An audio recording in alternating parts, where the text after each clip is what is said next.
I'm sorry, the voice came from behind him, soft and hesitant. My son's hungry. Could we stay a while? The man looked up from his untouched plate, startled. He had come to the small diner precisely because no one ever approached him. Eating alone felt easier than facing the empty apartment he returned to every night. But now, standing before him, was a mother holding a boy who looked too tired to pretend he wasn't starving. The man simply nodded, unsure why his heart tightened at the sight. The mother exhaled in relief and guided her son into the booth across from him. The boy gave a shy smile, the kind kids give when they're grateful but unsure whether they're allowed to show it. The man hadn't spoken yet. He just pushed the basket of fries toward the child. The boy looked at his mother for permission, and when she nodded, he reached for a fry like it was treasure. Something in that simple gesture cracked something inside the man he didn't know had hardened over time.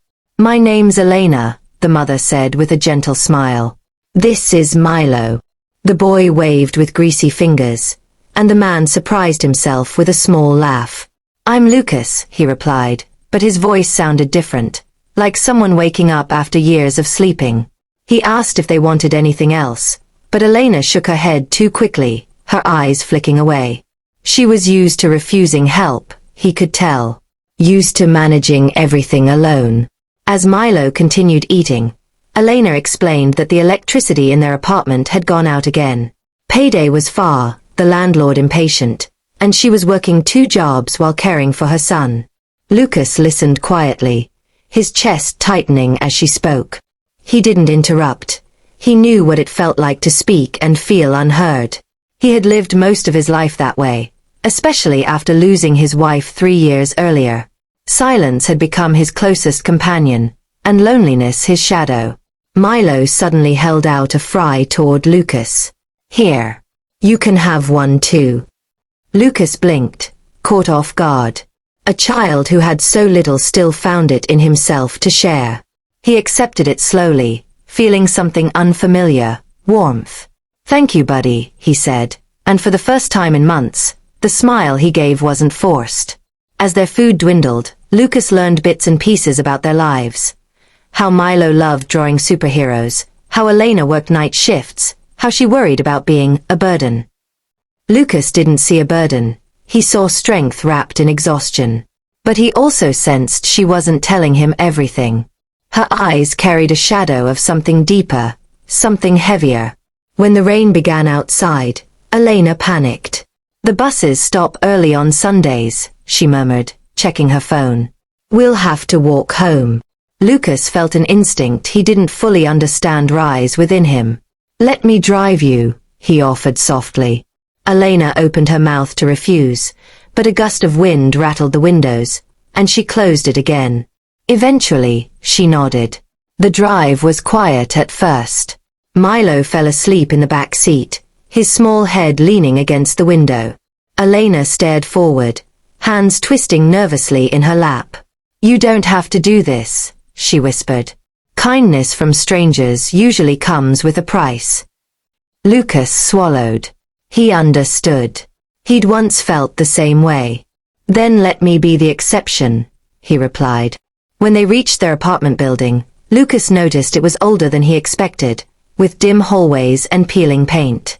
Elena carried Milo inside and thanked Lucas with a soft, tired sincerity that made his chest ache. He turned to leave, but something in him resisted. Instead, he asked, May I come by tomorrow? Just to check on you both. A pause, long and uncertain. Then she nodded. The next day, Lucas returned with groceries. Milo ran to him with a drawing he'd made, a superhero wearing a blue jacket, just like Lucas. That's you, Milo announced proudly. You save people. Lucas's throat tightened. He hadn't felt needed in years. Not since the day he buried the only person who ever truly saw him. As weeks passed, Lucas visited often. He helped Elena with small repairs, played with Milo, and shared quiet conversations over cups of tea. Slowly, her guarded expression softened. Slowly, his loneliness began to fade. Still, Lucas sensed something she hadn't said yet, something she feared might change everything. One evening, as Milo slept on the couch, Elena finally spoke. "The truth is, I wasn't just afraid of being a burden," she whispered. "I was afraid that if someone helped us, they'd eventually leave. People always do." Her voice broke, and Lucas felt his heart shatter and rebuild all at once. He gently placed a hand over hers. "I'm not going anywhere," he said quietly. But the twist came weeks later, not from Elena, but from Milo's school.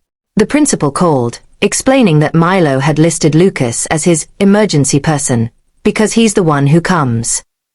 Lucas stood frozen in the school office, realizing that the boy saw him as something he himself hadn't dared hope for: family. When Lucas told Elena what happened, she didn't panic or apologize. Instead, she cried softly and whispered, Maybe you really did save us. But you saved me from loneliness, Lucas. Not the other way around." The truth hit him like a warm wave. He thought he had been giving them something: food, rides, support. But in reality, they had given him back the one thing he thought he'd lost forever: purpose. In time, Lucas, Elena, and Milo didn't need to define what they were. They simply became a small, imperfect, beautiful family, built not from blood, but from kindness offered in a diner booth on a rainy night. A family created by one simple act: saying yes to a mother who asked if she and her hungry son could stay a while. And the moral was clear: sometimes the people who appear in your life by accident are the ones who were meant to save you all along.